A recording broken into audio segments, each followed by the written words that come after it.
Tiruvannamalai normal bus பயங்கரமாக இருக்குது. அதுக்கு பக்கத்துலேயே பாருங்க சும்மா கெத்தாக நிற்கிறாப்புல.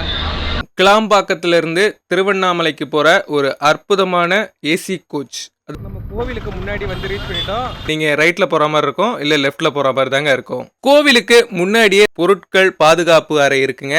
எல்லாமே கொடுத்து ரொம்பவே அற்புதமாக இருக்குது. இப்போ நம்ம 9 கோபுரத்தை தான் பார்க்க போகிறோம். வாங்க பார்க்கலாம்.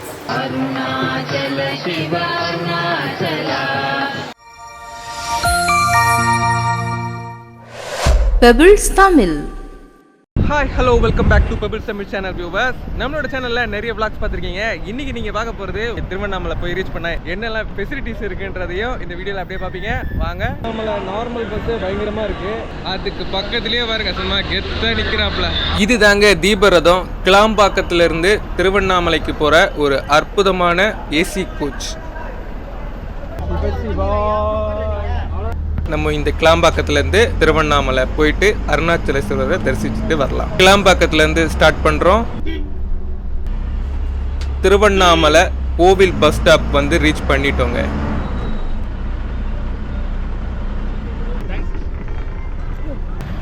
ஓகே வியூவர்ஸ், திருவண்ணாமலை கோவில் ஸ்டாப்பிங்கில் வந்து இறங்கிட்டோம். இங்கேருந்து பார்த்தீங்கன்னா உங்களுக்கு ஜஸ்ட் வாக்கபிள் டிஸ்டன்ஸில் தான் இருக்குது கோவில். இப்போ நம்ம கோயிலுக்கு போகலாம். ஆனால் அதுக்கு முன்னாடி இங்கே போர்டு எல்லாமே பாருங்களேன். தமிழும் இருக்குது, தெலுங்கும் இருக்குது, இங்கிலீஷும் இருக்குது.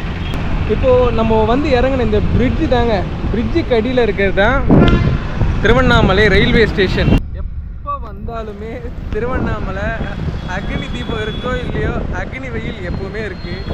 சும்மா சுட்டு எரிக்குது. வாங்க போவோம்.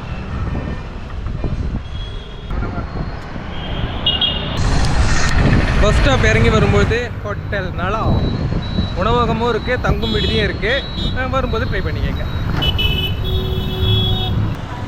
திருநீலகண்டேஸ்வரர் மண்டபம் அதையும் தாண்டி தான் இப்போ போயிட்டுருக்கோம்.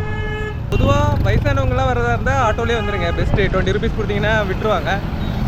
நாங்கள் ரொம்ப வயசானவங்கன்றதுனால நடந்துக்கிட்டே இருக்கோம். இந்த டிஸ்டன்ஸ் பார்த்தீங்கன்னா கிட்டத்தட்ட 1 கிலோமீட்டர் தாங்க இருக்கும். ரைட் ஹேண்ட் சைடில் கண்ணா ரெஸ்டாரண்ட் இருக்குது, ஒரு நல்ல ஹோட்டல். அதுக்கு ஆப்போசிட்டில் வந்தீங்கன்னா உங்களுக்கு லெஃப்ட் ஹேண்ட் சைடு தான் இந்த திருவண்ணாமலை ராஜகோபுரத்துக்கு போகிறதுக்கு உண்டான வழிங்க. இங்கே உங்களுக்கு மெயின் ரோட்டில் பார்த்தீங்கன்னா தார் ரோடெல்லாம் எடுத்துகிட்டு இப்போது சிமெண்ட் ரோடு தான் போட்டுட்டு இருக்காங்க. நம்ம கோவிலுக்கு முன்னாடி வந்து ரீச் பண்ணிட்டோம். இப்போது வாங்க. நீங்க பார்க்கறது தாங்க இந்த திருவண்ணாமலையோட கிழக்கு கோபுரம், அதாவது ராஜகோபுரம். முன்னாடியே கற்பூர விளக்கேற்றுறவங்கெல்லாம் ஏற்றுவாங்க.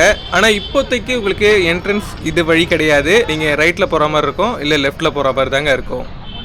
இந்த திருவண்ணாமலைக்கு நீங்கள் ஒரே நாளில் வந்து சுவாமி தரிசனம் செஞ்சுட்டு போகணுன்னா உங்கள் லக்கேஜ் வைக்கிறதுக்கும் குளிக்கிறதுக்கும் உங்களோட பொருட்கள்லாம் பாதுகாப்பாக வைக்கிறதுக்குண்டான இடத்தை பற்றி முதல்ல பார்க்கலாம். கோவிலுக்கு முன்னாடியே ரைட்லேயே உங்களுக்கு பொருட்கள் பாதுகாப்பு அறை இருக்குங்க. ஃபேர் பார்த்தீங்கன்னா ஜஸ்ட் 2 ருபீஸ் தான். இது கோவிலோடதுங்க.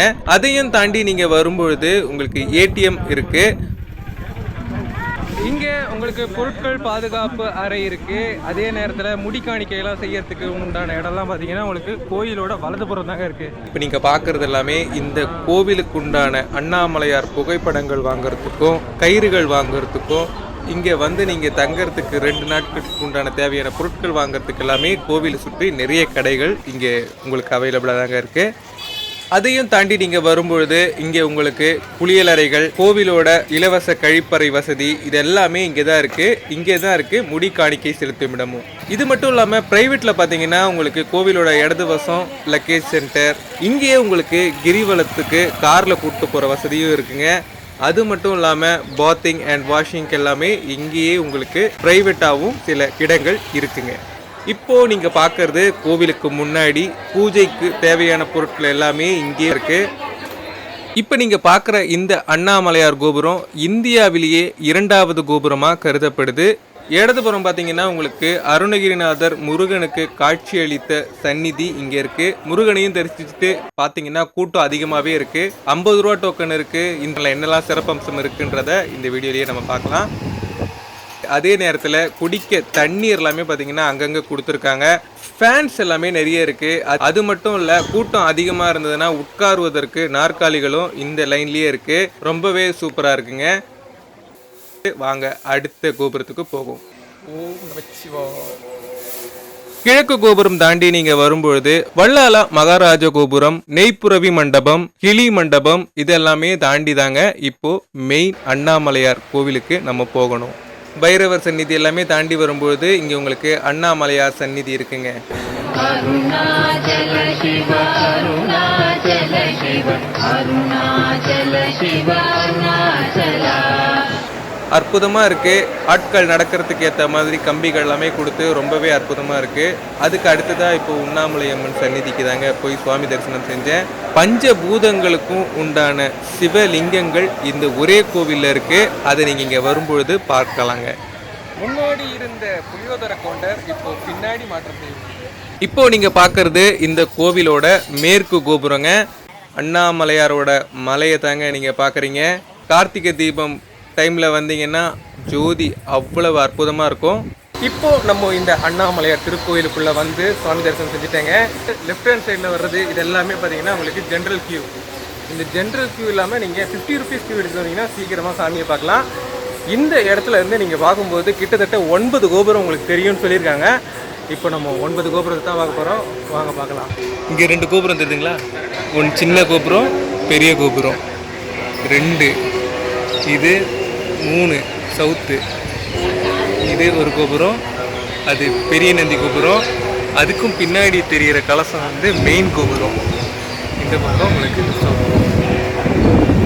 அதுக்கு முன்னாடி ஒரு கோபுரம் இருக்குது. கீழே சின்னதாக தெரியுதுங்களா?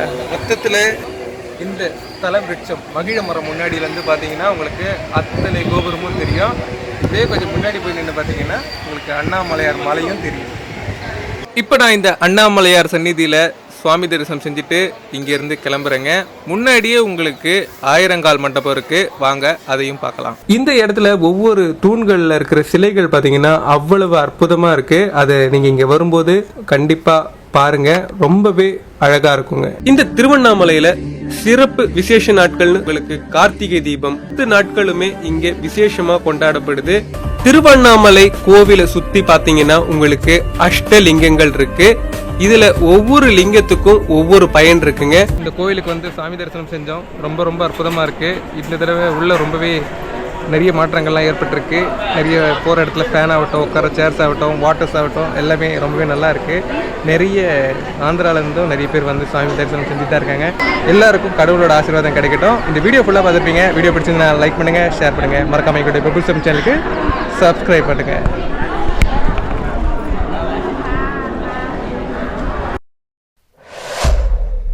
பெபிள்ஸ் தமிழ்.